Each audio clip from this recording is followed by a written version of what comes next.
ఇక్కడ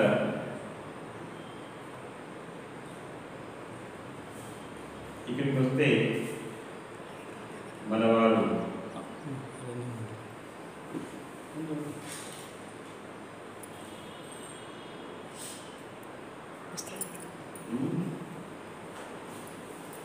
చాలా అద్భుతంగా జరిగింది.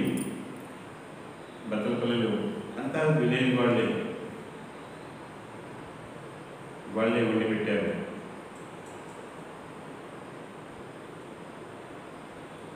చాలా ఆసక్తిగా విన్నారు. ఇక్కడికి రావాలనే ఉద్దేశంతో నేను త్వరగా రావడం జరిగింది.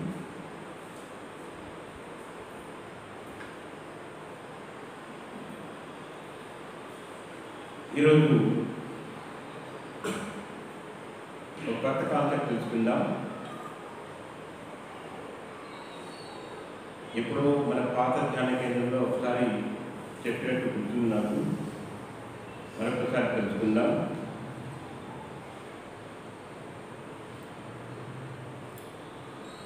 ఒక జీవి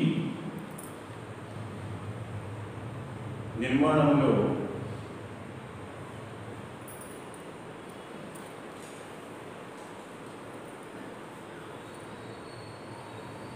ఎలా ఉంటుంది అంటే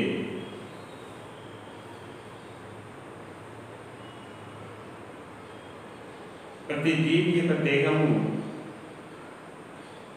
కణ నిర్మితం.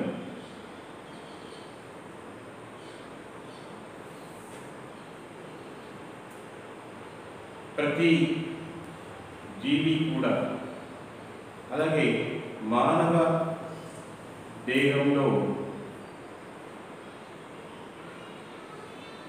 జరుగుతున్న పరిణామాలన్నీ కూడా కణముల నుంచే జరుగుతుంది. మన దేహం ఒక కణ నిర్మితము.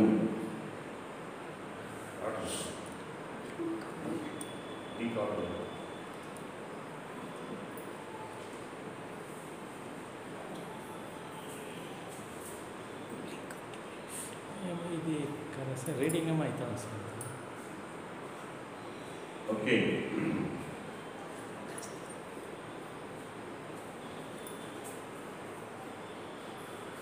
మన దేహము కణ నిర్మితమని చెప్పుకున్నాం. అన్ని కణముల సముదాయమే.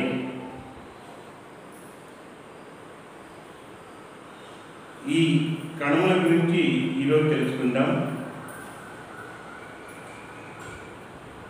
ఒక మానవ దేహమే కాదు, ప్రతి జీవి దేహము కూడా కణ నిర్మితమే. సెల్ ఫార్ములేషన్ జరిగింది, సెల్ ఫార్మ్ జరిగింది. ఇప్పుడు మన దేహంలో ఉన్న ఆ కణముల గురించి తెలుసుకుందాం. మనకు కణాద మహర్షి అని ఒకరు ఉన్నాడు. కణాదుడు లేదా కణాద మహర్షి. ఈ కణాద మహర్షి మన సెల్ ఎలా పనిచేస్తుంది, మన దేహంలో కణములు ఎలా పనిచేస్తాయి అని మనకు కణ సూక్తము అని ఒకటి చెప్పాడు. ఎలాగ ప్రాణ సూక్తం, విష్ణు సూక్తం, స్త్రీ సూక్తం, పురుష సూక్తం ఉందో అలాగా కణముల గురించి కణ సూక్తం అని ఒకటి ఉంది.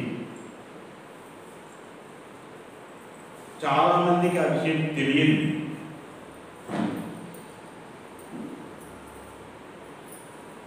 ధ్యానం చేయకపోతే కణముల యొక్క పని ఏంటి,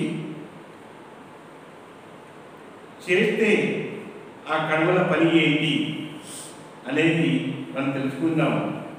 ఆయన రుజువు చేసి చూపించాడు.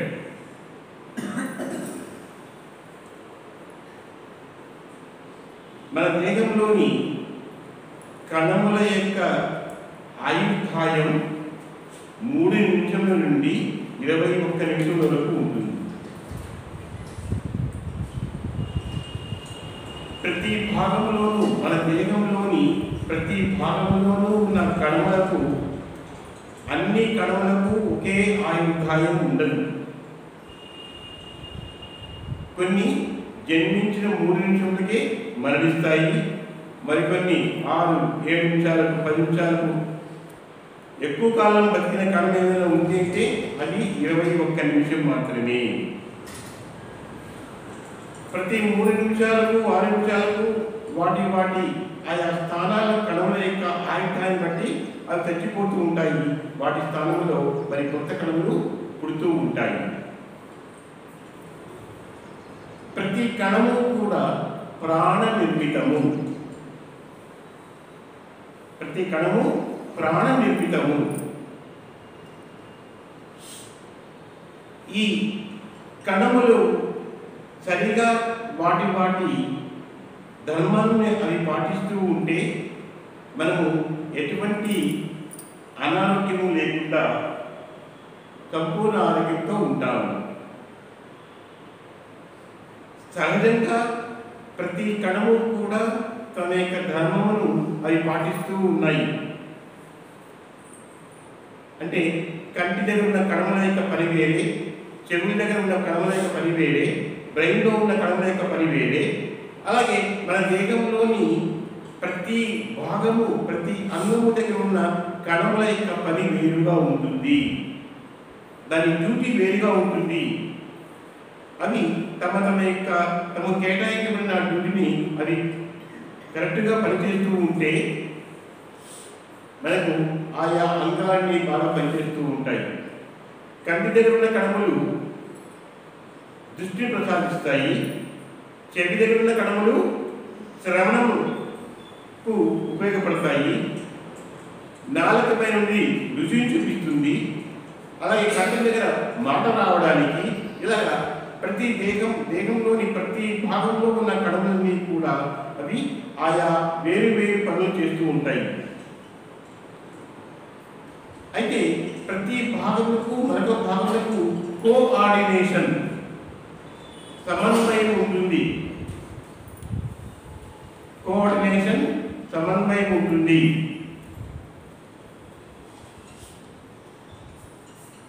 ఆ సమన్వయం లేకపోతే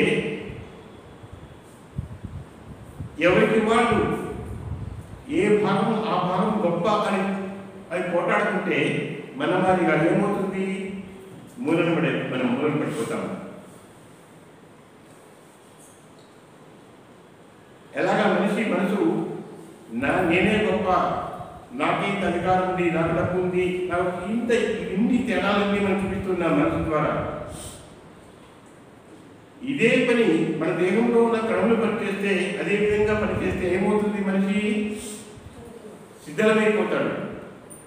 వేటికావి సమ్మె చేస్తూ కూర్చుంటే నేను పనిచేయాలని సమ్మె చేస్తే ఏమవుతుంది, మన జీవితం దుర్భరమవుతుంది. మరి ఎలాగైతే వాత, పిత్త, కఫ ఈ 3 సమస్థితిలో ఉన్నప్పుడు ఎటువంటి జబ్బు లేకుండా హాయిగా ఉంటాడో ఆ జీవి, అలాగే మనలో ఉన్న ఆ 5 ప్రాణములు సమత్వంగా ఉన్నప్పుడు, సమస్థితిలో ఉన్నప్పుడు మనిషి ఎటువంటి బాధలకు లోను కాడు. కానీ మన ఆహారపు అలవాట్ల వల్ల, మన విహారపు అలవాట్ల వల్ల, మన ఆలోచన వల్ల, మన చేష్టల వల్ల అవి దారి తప్పినాయి. దారి తప్ప ఏమవుతుంది, ఆ కణముల యొక్క ఆయుధాలకు ముందే అవి చచ్చిపోవడం మొదలు పెడతాయి. అలాగే చనిపోయిన స్థానంలో కొత్త కణములు పుట్టాలి. ఎంత సంఖ్యలో పుట్టాలో అన్ని పుట్టాలి, కానీ అవి పుట్టడం లేదు. ఉదాహరణకు కంటి దగ్గర ఉన్న కణములు, ఎగ్జాంపుల్, ఒక 1000 చనిపోయినాయి అనుకుందాం. ఒక 1000 చనిపోయినాయి. వాడి స్థలంలో 1000 కొత్త కణములు పుట్టాలి, కానీ 1000 పుట్టడం లేదు, బాగా తక్కువ పుడుతున్నాయి. పోనీ ఆ పుట్టే కణములన్నా సరే ఆరోగ్యంగా పుడుతున్నాయా అంటే అది కూడా లేదు, అనారోగ్యంతో పుడుతున్నాయి. చూడండి, ఉన్న సంఖ్యగా అవి చనిపోతున్నాయి, చచ్చిపోతున్న కణంలో కొత్త కణంలో రావాలి, కానీ అవి కూడా అన్ని మొత్తం రావటం లేదు, తక్కువగా పుడుతున్నాయి. ఆ పుట్టేవన్నా ఆరోగ్యంగా పుడుతున్నాయా కణములు అంటే అవి కూడా అనారోగ్యంతో పుడుతున్నాయి. అందుకే మనిషి అనేక రుగ్మతలతో బాధపడుతూ ఉంటాడు. మరి ఈ రుగ్మతల నుంచి బయటపడడానికి మానసిక ప్రశాంతత కోసము, సమతౌల్యం కోసము ధ్యానం తప్పనిసరి అయింది, ప్రాణాయామం తప్పనిసరి అయింది. ప్రాణము మీద ధ్యాస ఉంచితేనే, ప్రాణాయామం చేస్తేనే ఆయా కర్మలకు అంతటికీ కూడా ప్రాణశక్తి ప్రవాహం సక్రమంగా జరుగుతుంది.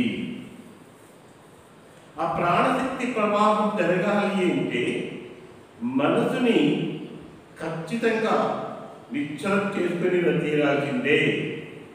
ఎన్ని ప్రయత్నాల చేతనే సరే మనసుని కంట్రోల్ చేయాలి. ఎన్నో విధాలుగా పక్క పోతున్న మనసుని నువ్వు నయానా భయానో వాటిని కంట్రోల్ చేయాలి. మన మనసుని ఎప్పుడు మనసు కంట్రోల్ అవుతుందో, మరి మనసు కంట్రోల్ కావాలి అంటే మన దేహంలో ఉన్న ఆ 5 స్థానములలో ఉన్నటువంటి అసమానంగా ఉన్న పంచప్రాణములు సమం చేయాలి. 5 స్థానములలో అంటే దేహమంతా ఉన్నది వ్యానవాయువు అయితే, కంఠంలో ఉన్నది ఉదానవాయువు అయితే, ఇక్కడ ఉన్నది సమాన వాయువు అయితే, ఇలాగా ఒక్కొక్క స్థానంలో మనకు ఉన్నటువంటి ఆ వాయువులు అసమానంగా ఉన్నాయి. అసమానంగా ఉన్న ఆ వాయువు సమర్థ స్థితికి రావాలి అంటే ప్రాణాయామం చేసి తీరాలి.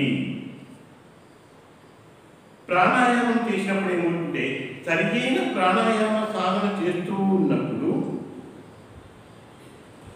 విశ్వంలో ఉన్న ప్రాణశక్తి మనలోకి ఎంటర్ అవుతుంది. మనలోకి ఎలా ఎంటర్ అవుతుంది? ఈ పైనుంచి మనకి ఎంటర్ అవుతుంది అన్నమాట. దీన్ని మనం ఏమని చెప్పుకుంటున్నాము? బ్రహ్మానందమని కోటని చెప్పుకుంటున్నాము సహస్రాల నుంచి. అది ఎలాగా వస్తుంది? తెల్లని పాల వంటి ద్రవ పదార్థముగా వస్తూ ఉంటుంది, లేదా ఒక మంచు కురుస్తున్నట్టుగా మనలోకి వచ్చేస్తుంది అన్నమాట. అలా వచ్చిన ఆ ప్రాణశక్తి ఏం చేస్తుంది అంటే సమతౌల్యంగా ఉన్న మన 5 ప్రాణములను సమత్వం చేయడానికి ప్రయత్నం చేస్తుంది. అది కృష్ణ పరమాత్మ భగవద్గీతలో స్పర్శాన్కృత్వా బహిర్బాహ్యాన్ చక్షుషైవాంతరే భృవో ప్రాణాపానౌ సమో కృత్వా నాసాభ్యంతరచారిణౌ అని చెప్పాడు. స్పర్శాన్కృత్వా బహిర్బాహ్యాన్, ఈ స్పర్శతో సంబంధించి అంటే ఇంద్రియాలతో సంబంధమైన అన్ని ఆలోచనలన్నీ బయటే వదిలిపెట్టి కళ్ళు 2 మూసుకొని మీ దృష్టిని ప్రపంచంలో పెట్టి నీలో ఉన్న ఆ ప్రాణ అపానాలు సమం కావడానికి సాధన చెయ్యి. ప్రాణాపానౌ సమో కృత్వా నాసాభ్యంతరచారిణం. నాసిక అంటే ముక్కు, అదే అభ్యంతరము, అంతరం అంటే లోపల, అది అంటే ఎదురుగా, ముక్కుకి ఎదురుగా అంటే ముక్కు పైన భాగం కాదు, ఎక్కడ ఉంటే ఈ కిందిని చాలించాలి. మనమేం చేస్తున్నాము? శ్వాస ఎలా వస్తుంది? ఇలా వస్తుంది. అంటే ఇలా తీసుకుంటున్నాము, ఇలా వదిలేస్తున్నాము, ఇలా వస్తుంది. కానీ జరగవలసిన ప్రాణక్రియ ఎలాగా? ఇలా జరగాలి. ప్రాణక్రియ జరగాల్సింది ఇక్కడి నుంచి పైకి ఇట్లా జరగాలి, పైకి ఇట్లా జరగాలి ప్రాణక్రియ. కానీ మనం ఏం చేస్తున్నాము? ఇలా చేస్తున్నాము. ఇది తీసుకుంటున్నాము, మళ్ళీ వదిలేస్తున్నాము, ఇలా చేస్తున్నాము. అది కాదు, దాన్ని అభ్యంతరము. అది అంటే వ్యతిరేక ఆపోజిట్ డైరెక్షన్లో చేయాలి. అలా చేసినప్పుడు ఆ విశ్వశక్తి మనలోకి అపారంగా ప్రవేశిస్తుంది. ప్రవేశించి ఏం చేస్తుంది? ప్రాణాయామము లేదా ధ్యానము సక్రమంగా చేసుకోవడానికి ఆ జీవికి, ఆ సాధకునికి శరీరంని ప్రాణశక్తి చేసే పని ఏంటి అంటే ఏబిసి అనాలిసిస్ అంటాం. 3 పనులు చేస్తుంది మనలో.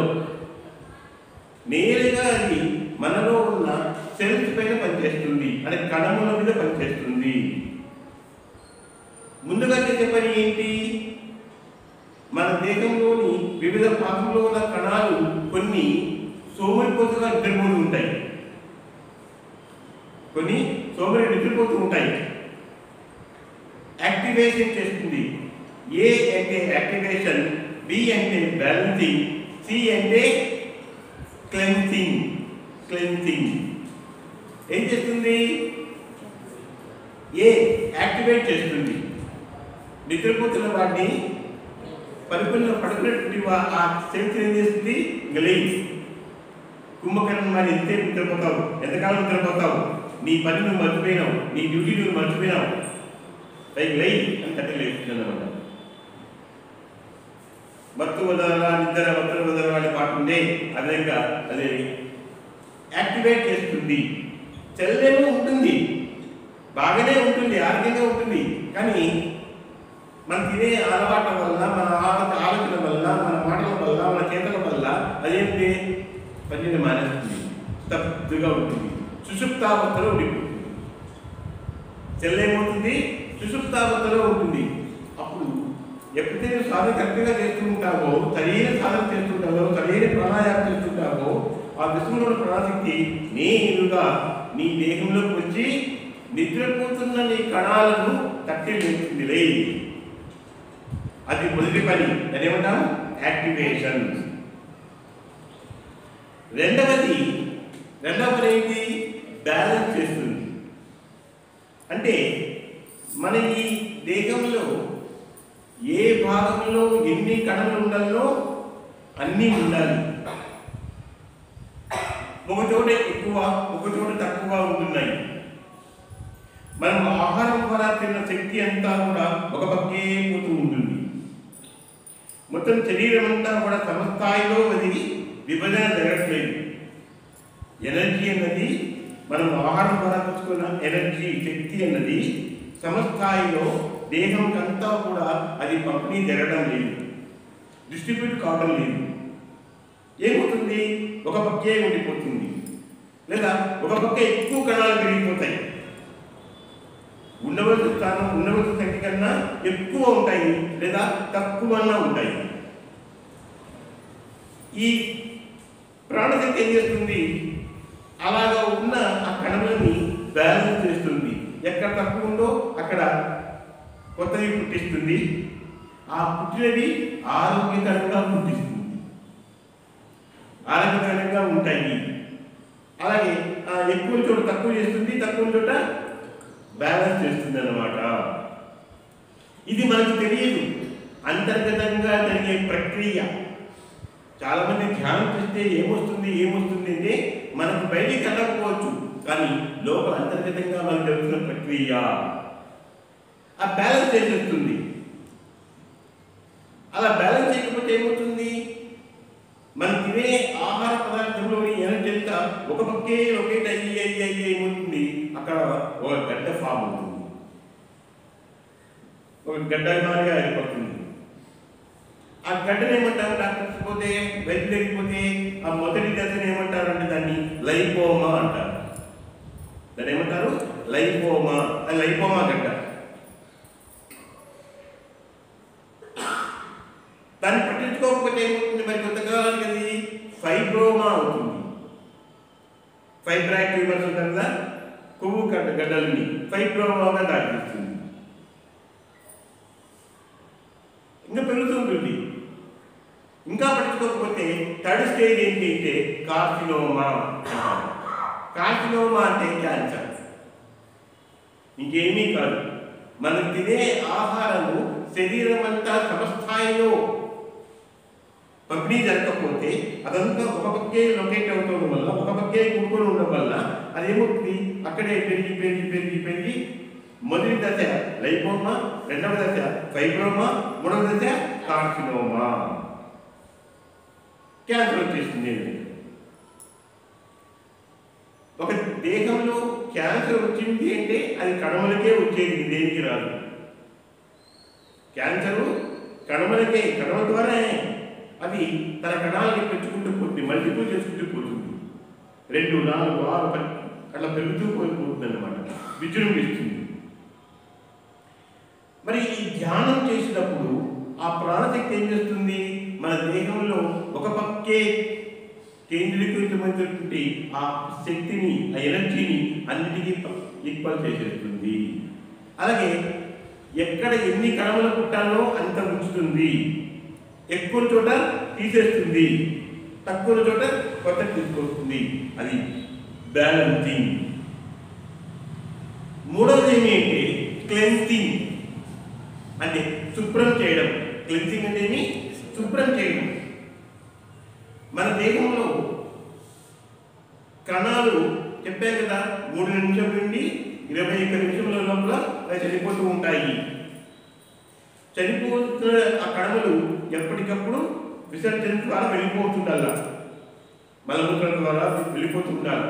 అలా వెళ్ళిపోకుండా అది కూడా ఒక పక్కే ఉండే అవకాశం ఉంది, అప్పుడు కూడా క్యాన్సర్ వచ్చే అవకాశం ఉంది. కాబట్టి ఏం చేస్తుంది, ఆ మృత కణములను తీసేస్తుంది. మనకి గాయమైనప్పుడు చీమ పడుతుంది కదా, అదంతా ఏమి, మనలో ఉన్న ఆ కణములు గాయమైనప్పుడు మన దేహంలోకి ఏంటంటే ఆ వైరస్తో యుద్ధం చేస్తాయి. దేహంలోకి ఎంతైన వైరస్తో మన దేహంలో కణములు ఫైట్ చేస్తాయి. ఫైట్ చేసి మనకు ఆరోగ్యం ఉండడానికి ట్రై చేస్తాయి. ఆ యుద్ధంలో ఆ పక్క కూడా వస్తారు, ఈ పక్క కూడా వస్తారు. ఆ చనిపోయిన ఆ మృత కణములే ఫస్ట్ ఫామ్ అయి వచ్చేది. అందుకే అంత నొప్పి. ఫస్ట్ ఉంటే నొప్పి ఎక్కువ కదా, చీమ ఉంటే నొప్పి ఎక్కువ. అది తీసేస్తేనే మన నొప్పి తగ్గిపోతుంది. అలాగా మన లోపల ఇంటర్నల్గా జరిగిపోతుంది. బ్లీడింగ్ అనేది ఇంటర్నల్గా బ్లీడ్ జరుగుతుంటుంది, ఇంటర్నల్గా పర్ఫామ్ అవుతుంటుంది. మనకి మంచి బాగాలేకపోతే డాక్టర్స్ ఏం చేస్తారు, వివిధ రకాల పరీక్షలు పంపిస్తారు. అంటే పర్సెంట్స్ ఎన్ని ఉన్నాయి, రక్తంలో పర్సెంట్స్ ఉన్నాయా, దాంట్లో పర్సెంట్స్ ఉన్నాయా, డిఫరెంట్ టెస్ట్ చేస్తూ ఉంటారు.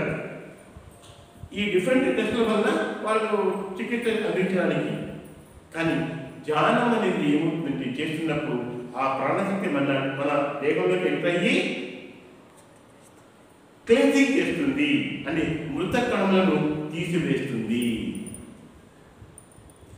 అనారోగ్యంగా ఉన్న కణములను ఆరోగ్యవంతులు చేస్తుంది, నిద్రపోతున్న కణములను యాక్టివేట్ చేస్తుంది, సమతౌల్యత లేకపోతే సమతౌల్యం తెచ్చిపెడుతుంది.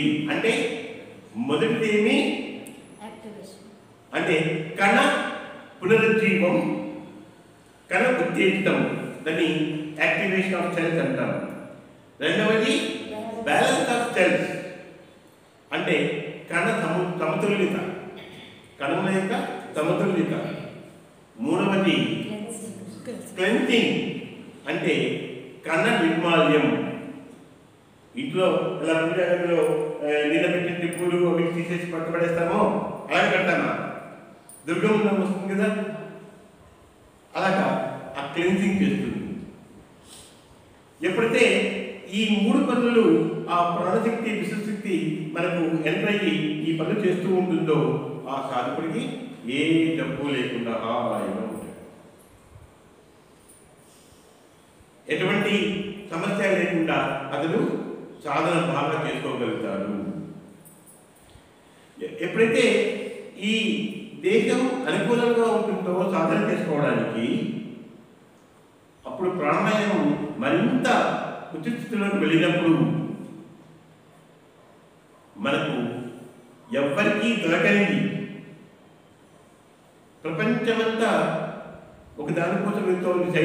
శాస్త్రవేత్తలందరూ కూడా సర్చ్ చేసేది దేనికోసం అంటే ఒక దైవ కణము. ఆ దైవ కణము మనలో ఉన్నది, అది ఇక్కడ నీకు దొరుకుతుంది అన్నమాట. ఆ దైవ కణం, ఆ ఒక్క దైవ కణమే మన ప్రాణము లేదా పరమాత్మ.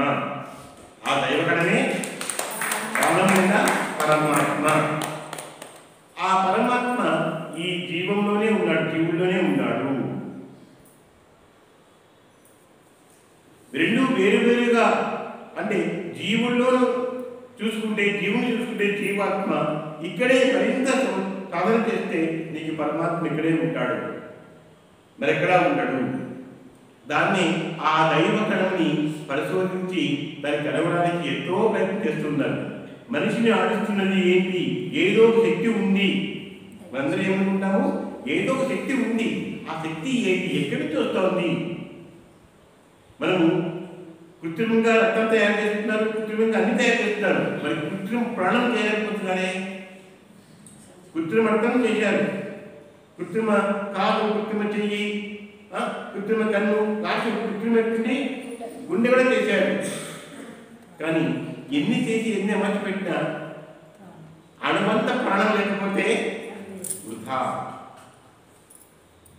డాక్టర్లు చెప్తారు, మా ప్రయత్నాలని మేము చేసేసినాము, ఇంకా మీరు భగవంతుని వెళ్ళుకోండి అంటారు. అంటే ఆ దైవ కణాన్ని నువ్వు వెళ్ళుకోవాల్సిందే.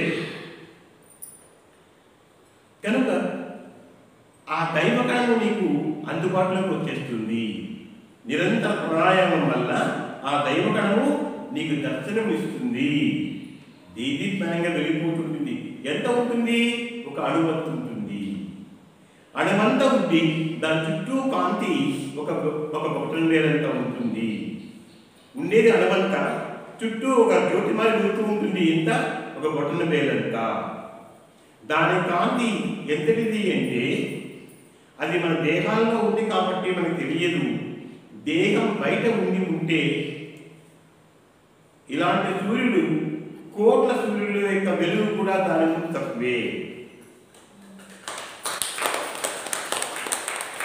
అలాగే అత్యంత హాయి ఇస్తుంది. మనము పండు వెన్నెల మనకి ఎంత హాయి ఇస్తుంది. ఇలాంటి చంద్రులు, కోట చంద్రులు కూడా అంతటి చల్లదనాన్ని, అంతటి వెలుగుని ఇవ్వలేవు. అలాగే ఈ గాలి కూడా ఏమీ చేయలేదు. ఇదే విషయాన్ని కృష్ణ పరమాత్మ భగవద్గీత చెప్తాడు. ఏంటి? యద్గత్వాని నివర్తంతే తద్ధామ పరమమమ. ఎక్కడ ఉండి పరంధామంట? నసత్యానికో ఇంకెవడు నపావకహ అని చెప్పాడు. సూర్యుడు కానీ, చంద్రుడు కానీ, గాలి కానీ ఎవ్వరూ అక్కడ ఏమీ చేయలేరు. అవి దిగుదులుపోతాయి. ఆ స్థానమే నా స్థానం, పరంధామ స్థానం. యత్యత్వాని నివర్తంతే తద్ధామ పరమమమ. పరంధామము. ఆ పరంధామము ఇది ధామము. ఆ ధామం పరంధామాన్ని మనం చేరుకుంటాము. ఎప్పుడు పరంధామాన్ని చేరుకుంటామో అప్పుడు మళ్ళీ జన్మ అనేది ఉండదు. కనుక చూసారా, ఆ ఒక్క ధ్యానము వలన మనలో 3 రకాల పనులు చేస్తాయి. ఏబిసి అనాలిసిస్ అంటాం దీన్ని. ABC analysis. ఎలా ఇంకా చెప్పచ్చు? దీని ఏమని చెప్పంటే, ఏ అంటే ఆల్వేస్, బి అంటే బెటర్, సి అంటే కంట్రోల్. Always, better, control.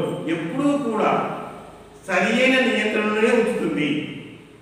చూడండి, ధ్యానము నిరంతర సాధన చేస్తూ ఉంటే ఆ సాధకుడిని ఎల్లప్పుడూ సరి అయిన సమత్వాన్ని నియంత్రణలోనే ఉంచుతుంది. ఎక్కువ లేదు, తక్కువ లేదు. యుక్తాహార విహారస్య అని సమత్వంగా ఉంచుతుంది. ఆ ఎప్పుడైతే సమత్వం ఉంటుందో దాన్ని యోగం అంటాం. సమత్వం యోగం ఉచ్యతే.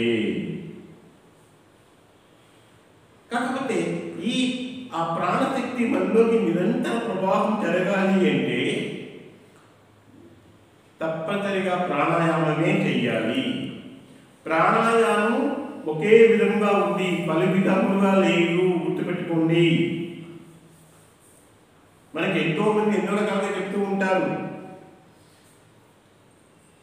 ధ్యానంకు చాలా రకాల పేర్లు పెడుతున్నారు. సంకల్ప ధ్యానం అని ఒకటి వస్తుంది, గుడాకేశ ధ్యానం ఒకటి వస్తుంది, మరి ఇంకోటి ధ్యానం వస్తుంది, గైడెడ్ మెడిటేషన్ ఒకటి వస్తుంది. నువ్వు ధ్యానంలో కూర్చొని నిన్ను గైడ్ చేసుకుంటూ పోతే ఏమవుతుంది? నీ యొక్క మనసు నా అధీనం అవుతుంది. మిమ్మల్ని ధ్యానంలో కూర్చోబెట్టి నేను చెప్తూనే ఉంటాను, ఇలా చోటుకి వెళ్ళండి, ఇలా అక్కడికి వెళ్ళండి, ఇలా నాగలోకం వెళ్ళండి, ఇలా శివుడి దగ్గరికి వెళ్ళండి, ఇలాంటివన్నీ వెళ్ళండి నేను గైడ్ చేస్తూ పోతే నా యొక్క దీంట్లో ఏమవుతుంది, ఇది హిప్నటిజం అవుతుంది, ఇంకేం లేదు. హిప్నటైజ్ చేయడం అంతే మిమ్మల్ని, అది ధ్యానం కాదు, నథింగ్ బట్ హిప్నటిజం.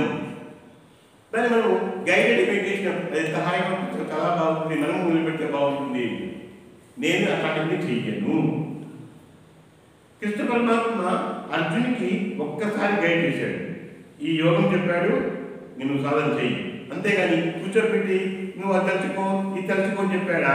అలాగే సంకల్ప ధ్యానం అంటూ చెప్తున్నాడు, సంకల్పం పెట్టింది ఆయన ఒప్పుకుంటాడు, సంకల్పం వద్దు, సంకల్పం పెట్టడం వల్ల నువ్వు నన్ను చేరుకోలేవు, నా స్థితికి రాలేవు. యశ సర్వే సమారంభ కామ సంకల్ప వర్జితా అని చెప్పాడు. ఎవడైతే అన్ని రకాల సంకల్పాన్ని వదిలిపెడుతూ వస్తాడో వాడికే జ్ఞానం వస్తుంది, వాడికి అన్ని కర్మలు దగ్ధమవుతాయి. కనుక సంకల్పం వద్దు అని చెప్తూ ఉంటే మనం సంకల్పం పెట్టి అదొక మెడిటేషన్ పేరుతో చెప్పేస్తున్నాం, సంకల్ప మెడిటేషన్, సంకల్ప ధ్యానం అంటూ. అది ఎప్పుడైనా హాయిగా ఉంటుంది. మిమ్మల్ని కూర్చోబెట్టి మీకు సంకల్పం చెప్పించి దాని ప్రకారం చేయితే అప్పుడేమి హాయిగా ఉంటుంది. నేను మిమ్మల్ని మోసం చేసిన వాడిని అవుతాను, నన్ను నమ్ముకొని ధ్యానం నేర్చుకోవాలి నా దగ్గరికి వస్తే మిమ్మల్ని మోసం చేసిన వాడిని కాను, రాంగ్ గైడెన్స్ ఇచ్చిన వాడిని అవుతాను. కనుక సంకల్పము దేవుడు. అలాగే ఎవరో గైడ్ చేస్తే కాదు, నువ్వు గైడ్ చేసుకో. బుద్ధరేక ఆత్మాత్మానం, ఎవరి వాడు తెలుసుకోవాలి, నేనెవరు మిమ్మల్ని గైడ్ చేయడానికి? ధ్యానం ప్రాణాయామం ఇలా చేయింది, ధ్యానం ఇలా చేయింది అంతే. ఆ తర్వాత మిమ్మల్ని మీరు గైడ్ చేసుకుంటారు. గుడాకేశ ధ్యానం, నిద్రపోకుండా ఉండను. గుడాకేశ అంటే నిద్ర చేయించిన వాడాలి. నిద్రను చేయించడమే గొప్ప యోగం అనుకుంటే చాలా మంది నిద్రపోకున్నారు ఇంట్లో.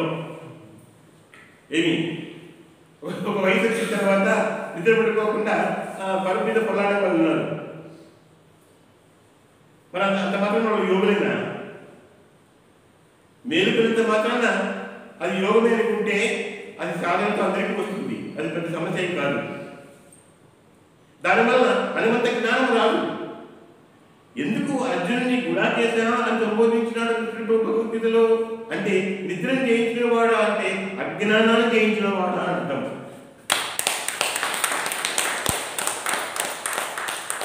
నిద్ర అజ్ఞానానికి సంకేతం.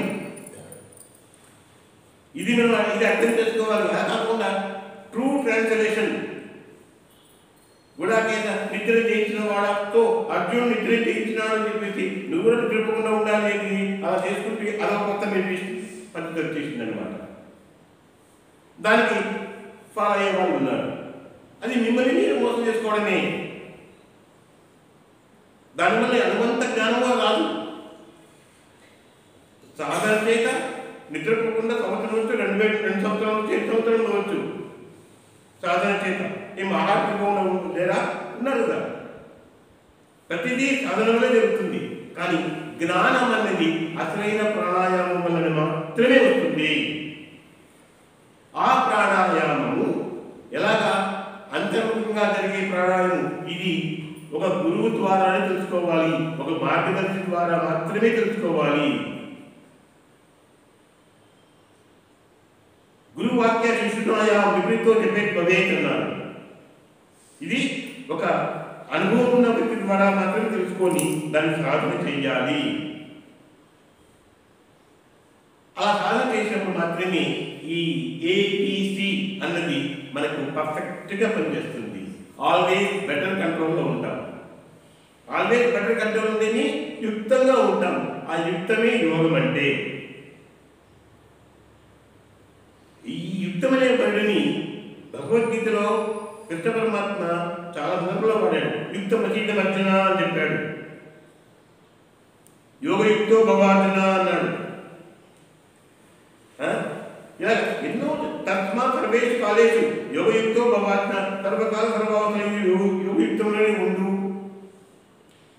ఇలా ఎన్నో సందర్భంలో పరమాత్మ చెప్పినాడు, కనుక మై డియర్ ఫ్రెండ్, మాస్టర్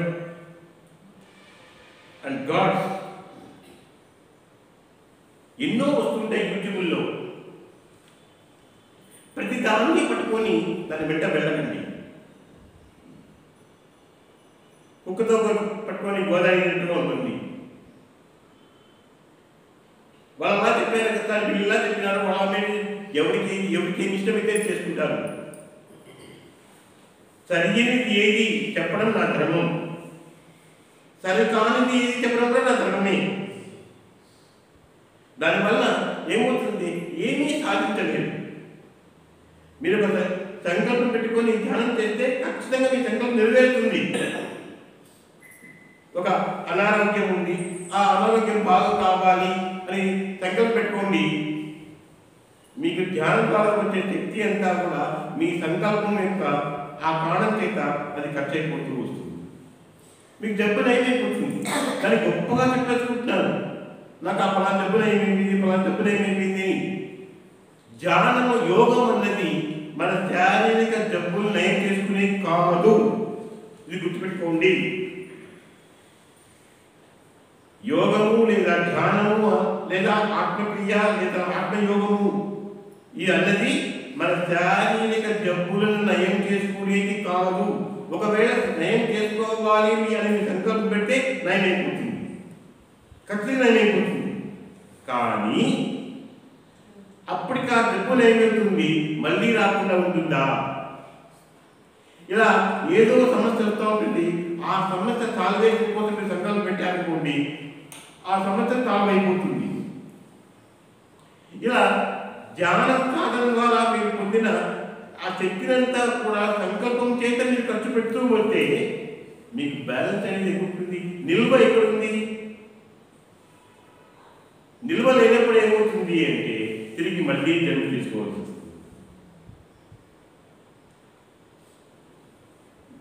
ఏది ఎప్పుడు అనుభవించాలో అప్పుడు అనుభవించాలి. ఒక చిన్న దెబ్బ తగ్గింది, అనుభవించండి, అంతేగాని దాని నుంచి నేను సంకల్పించి ధ్యానం చేసుకోవాలి అంటే చాలా మంది నాకు వీడియో పెడుతున్నారు, నాకు 2 రోజులకే నయం అయిపోయింది, పొద్దున చూస్తే నాకు ఆ గాయం మానిపోయింది. మానిపోతుంది, కానీ నీకు బ్యాలెన్స్ అంటూ ఏమీ ఉండదు. మళ్ళీ జన్మ తీసుకుంటావు, నీకు అది ఆఖరి జన్మ కాదు. అదే కృష్ణ పరమాత్మ అర్జునుడికి భగవద్గీతలో చాలాసార్లు చెప్పాడు, సంకల్పం వద్దు, సంకల్పం వద్దు, సంకల్పం వద్దు, ఎటువంటి ఆలోచన వద్దు, ఎటువంటి ఊహ వద్దు. కూర్చోబెట్టి గైడ్ చేస్తాను, లేదు, నాకు మార్గదర్శకు కమ్ము అని అడుగుతాడు అర్జునుడు. మార్గదర్శి అంటే నువ్వు వెళ్ళే మార్గమంతా నీ ఎంత రావడం కాదు, గుర్తుపెట్టుకోండి. నువ్వు నీ ఎంట ఖర్చు రావడం కాదు, ఒక్కసారి చెప్పి ఇలా చెయ్యి, అంతే, అయిపోయింది. అంతేగాని ప్రతి నిమిషం నేను గైడ్ చేస్తూ ధ్యానం చేస్తూ చెప్పి నేను గైడ్ చేస్తూ పోతే ఏమవుతుంది, అది మానసికంగా మిమ్మల్ని నేను లోపరుచుకుంటాను. లోపరుచుకొని నేను చెప్పినట్టుగా మనసు వెళ్ళిపోతుంది, మీ జీవుడు వెళ్ళిపోతుంటాడు. అలాగే వెళ్ళి అక్కడికి వెళ్ళి వెళ్తాను అంటే దానివల్ల మనకు ఒరిగింది ఏమీ లేదు. కనుక నో గైడెడ్ మెడిటేషన్, నో సంకల్ప ధ్యానం, నో గుడాకేశ ధ్యానం, ఓన్లీ అసలైన ప్రాణాయామం. మరి ప్రాణాయామం ఎంత విలువ లేకపోతే కృష్ణ పరమాత్మ ప్రాణాయామం అని చెప్తాడు. అపానే జుపతి ప్రాణం, ప్రాణం ప్రాణే ప్రాణపదే అంటే అపానే జుపతి ప్రాణం, ప్రాణే ప్రాణం తదా పరే, ప్రాణాపాన నదీ విద్వా ప్రాణాయామ పరాయణ. ఎంత స్పష్టంగా చెప్పడం జరుగుతుంది. అపానే జుపతి ప్రాణం, ప్రాణే ప్రాణం తదా పరే, ప్రాణాపాన నదీ విద్వా ప్రాణము అపానము రెండు భరించిన అటువంటి వాడిని ప్రాణాయామ పరాయణులు ఉంటారు. అపానే జుహ్వతి, జుహ్వతి అగ్ని భస్మం చేయడం అంటే అపానమును ప్రాణంలోను, ప్రాణమును అపానంలోను దగ్ధం చేయడం, ప్రవేశపెట్టి. అటువంటి వాడు ప్రాణాయామ పరాయణుడు అని స్పష్టంగా చెప్పాడు. మరి గైడెడ్ మెడిటేషన్లో ప్రాణాయామం లేదు, గుడాకేశంలో లేదు, సంకల్ప ధ్యానంలో లేదు. ఇవి దాని ఫలితం లేదంటే ఉంటుంది, నేను లేదని లేదు. ప్రతి నువ్వు ఏ రకంగా ధ్యానం చేసినా దాని దగ్గర ఫలితం ఉంటుంది. కానీ అవి నువ్వు జన్మరాహిత్యాన్ని తీసుకొని పోవు. అర్థం చేసుకోండి. కాస్త ఆలస్యం కావచ్చు. ప్రాణాయామం అంతర్ముఖ ప్రాణాయామం చేయడంలో కాస్త ఆలస్యం కావచ్చు, కాస్త తప్పులు జరగవచ్చు. ఏం పర్లేదు, తప్పులు జరిగినా కూడా మీ తప్పుగా చేసినా కూడా సత్ఫలితమే ఇస్తుంది. ఇది గుర్తుపెట్టుకోండి. తప్పుగా ఇది నేను చెప్పిన మాట కాదు, కృష్ణ పరమాత్మ భగవద్గీత చెప్పాడు, ఉత్తర గీతలో చెప్పాడు. రాజవిద్య రాజవిద్యం పవిత్రం నిరుత్తమం, ప్రత్యక్షావగమం, ప్రత్యక్ష ఫలితం ఇస్తుంది. ధర్మం సుఖం కర్తృమయం. అది రహస్యమైంది. రహస్యమైంది అని ఆయన చెప్పినాక రహస్యం ఎక్కడుంది? ఏమి? రాజవిద్య రాజగుహ్యం. గుహ్యం అంటే రహస్యమైంది. అది రహస్యమైంది చెప్పేసాడని చెప్పాడు. చెప్పినాక రహస్యం ఎక్కడుంది? మరి రహస్యం అంటే ఏంటి? ప్రాణ రహస్యమే రహస్యం. రహస్యంగా అది గోలో దాక్కొని ఉంటుంది అనమాట. మన దైవగణము రహస్యంగా ఒక గోలో దాక్కొని ఉంటుంది, దానిపై తీయాలి. ఇది గుహితమం శాస్త్రం, ఇది ముక్తం అయ్యానగా. ఎంత స్పష్టంగా చెప్పండి. ఇది గుహితము శాస్త్రం, ఇది ముక్తం అయ్యానగా. ఇంతకన్నా రహస్యమైంది మరొకటి లేదు, ఇంతకన్నా పవర్ఫుల్ మరొకటి లేదు. దీన్ని సాధన చేసి కృతకృత్యుడు కా అంటే నీ యొక్క కృతకృత్యుడు సత్ఫలం సాధించు, విజయం సాధించు అని చెప్పాడు. కనుక రోజు అట్లనే ప్రాణాయామం చేస్తాం. మీరు సక్రమంగా చేయలేకపోయినా, తప్పులు జరిగినా ఏం పర్వాలేదు. తప్పులు జరిగినా, తప్పుగా చేసినా మీకు ఫలితం మాత్రం మంచిదే వస్తుంది. అయ్యో నేను సరిగ్గా ఇస్తున్నా లేదా అన్న ఆ సంశయం మానుకోండి. Okay, thank you.